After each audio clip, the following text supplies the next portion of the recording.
السلام علیکم ورحمۃ اللہ وبرکاتہ۔ خواب میں چٹنی دیکھنا، کھانا یا خریدنا، اس کی مکمل تعبیر جاننے کے لیے اس ویڈیو کو اینڈ تک ضرور دیکھیں۔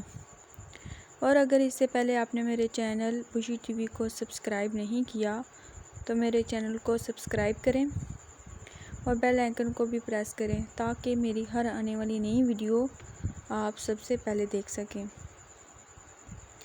اگر کوئی شخص خواب میں دیکھے کہ چٹنی کا مزہ شیریں اور خوشبودار ہے تو یہ خیر اور منفعت کی علامت ہے۔ انار، چلگوزہ اور خسخاس کی چٹنی دیکھنا۔ اگر چٹنی تلخ اور بدبودار ہے تو بدی اور نقصان کی علامت ہے۔ خواب میں شیریں چٹنی خیر اور منفعت کی علامت ہے، یعنی خیر اور نیکی کی علامت ہے، دلیل ہے۔ ترش چٹنی کی تعبیر اس کے خلاف ہے۔